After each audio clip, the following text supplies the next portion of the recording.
I believe Chad Daybell confessed to Tylee's murder and provided some gruesome details about what happened on her last day. Let's look at his words together. Hi everyone, I'm Chris from Guilty Words, where we unravel crime one word at a time. Tonight we're taking a look at Chad Daybell's confession of killing Tylee, which he provided in code in his famous raccoon text. There's just so much to unpack in these few short phrases.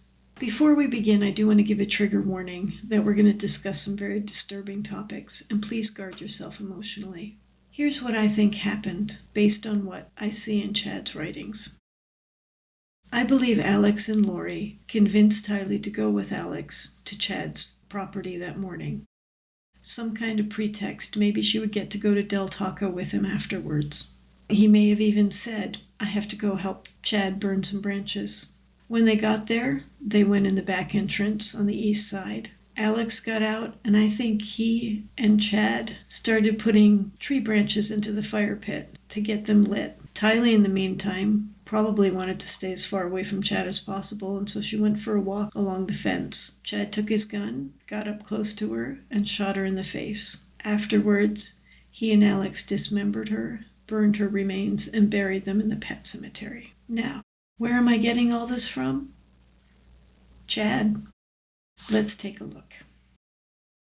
Now, it's very important to understand the timing of what was happening that day, because that plays into some of the context of Chad's text. First of all, remember on September 8th, 2019, Tylee, JJ, Alex, and Lori went to Yellowstone National Park. And that was also the last proof of life for Tylee. September 9th, 2019, 2:24 a.m. to 3:39 a.m., Alex Cox is in his sister Lori's apartment. From 3:39 to about 4:37, there's a missing hour in there. We're not sure where Alex was. From 4:37 to 8:59 a.m., he's in his own apartment. Then at 9 o'clock until 9:21, he drives to Chad's property. I believe Tylee was with him. From 9:21 to 11:39, Alex is at Chad's. That's when they killed, dismembered, and burned Tylee. From 11:39 to 11:53, Alex is driving to Del Taco. From 11:53 to 12:02, he's ordering his food at Del Taco. And while he's standing there doing that, at 11:54, Chad sends the infamous raccoon text, which reflects all of his arrogance and smugness with his little word games and codes. Here's the complete text. Chad to Tammy. Well, I've had an interesting morning. I felt I should burn all of the limb debris by the fire pit before it got too soaked by the coming storm. While I did so, I spotted a big raccoon along the fence. I hurried and got my gun, and he was still walking along. I got close enough that one shot did the trick. He is now in our pet cemetery.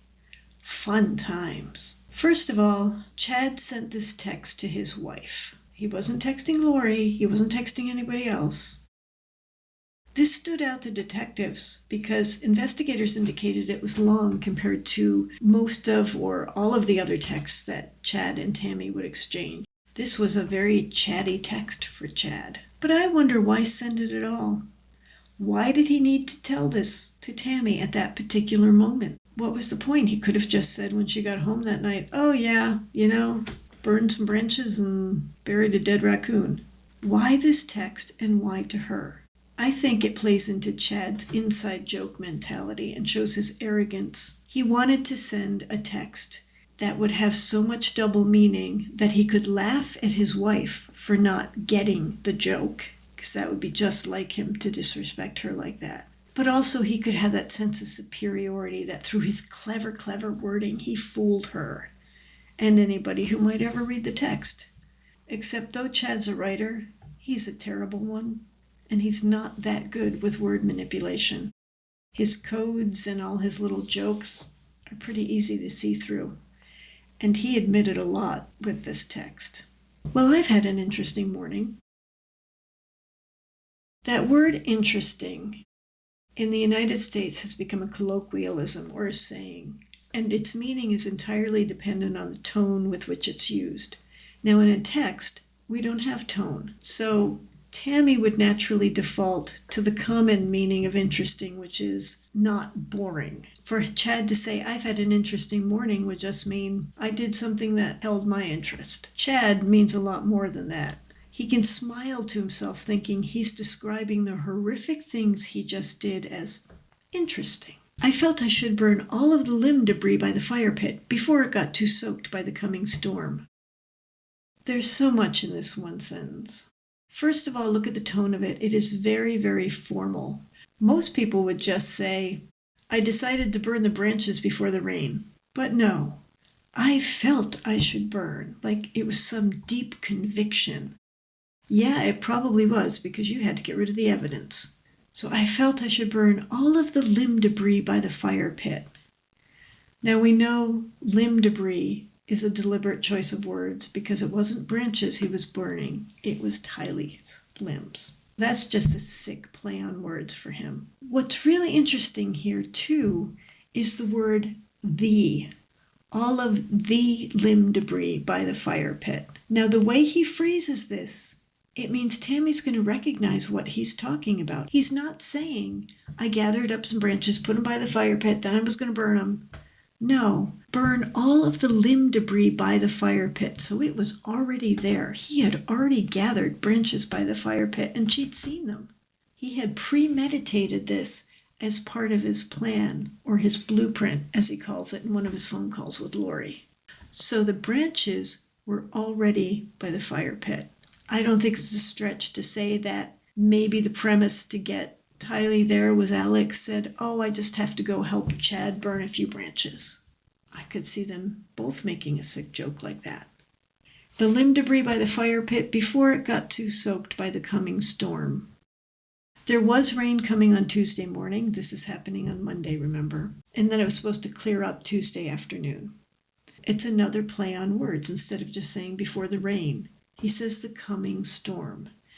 And anyone who's familiar at all with the Daybell case knows what storm means to Chad. And coming storm is an extra sick play on words. Let's keep going. While I did so, I spotted a big raccoon along the fence. I hurried and got my gun, and he was still walking along. The raccoon, as we know, refers to Tylee. In this case, I think it's Tylee was there, and while he and Alex were getting things prepared, like starting the fire and getting it hot, he got his gun, sauntered up to her by the fence, and shot her in the face. I got close enough that one shot did the trick. He is now in our pet cemetery. Fun times. Now, why do I say that he shot her in the face? There are 3 reasons. The first is that I looked into humane ways to shoot raccoons. Yeah, this is the kind of thing I do in my spare time. And experts agree the best way is to shoot the raccoon in the lower half of his face. Apparently, if you shoot higher, he doesn't die right away. The second reason I say that she was shot in the face is because of something Alex said. Zulema testified that Alex said, if I ever become a zombie, just shoot me in the face. Why in the face? Why not say, just shoot me? And then the third reason is that when they found Tylee's remains, they found part of her skull under the blue plastic bucket, but not the entire skull. And I believe the lower half was disintegrated when she was shot. So, more Chad word games. He loves his little plays on words. He loves his codes. It makes him feel clever, not clever enough. He has this arrogance to think that this is a code that only he can understand. He uses this to mock his wife in his own mind, to belittle her because she won't figure out what he's talking about.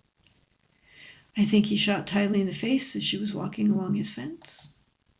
He dismembered and burned her, buried her in the pet cemetery. And then the question has come up, did he do anything else? Let's take a moment and talk about this. Some people have wondered if Chad assaulted Tylee in any other way, before he murdered her, or after.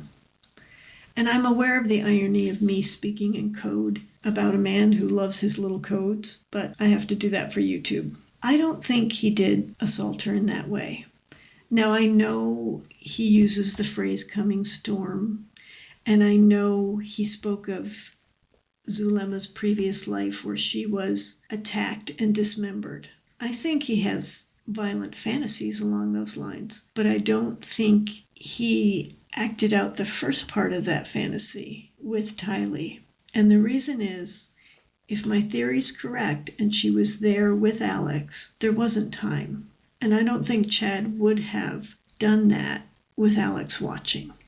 But in practical terms, I don't think there was a time or opportunity. I think he shot her, and then they immediately set to work with trying to dispose of her body. I think he may have been extra violent with the different stabbing marks and things they found on her body, but I don't think there was an assault of the other nature. I think the murder and dismemberment was it. And I think his comment about fun times was because he got to act out a little part of his sick fantasies. This has been kind of a heavy discussion tonight. I appreciate you sticking with me through it. Please leave any comments you have below. I'd love to get your feedback on what you think happened and what you think of Chad's raccoon text. If you've enjoyed this content and you'd like to see more, please subscribe. And until next time, please use your words well and kindly. Thanks.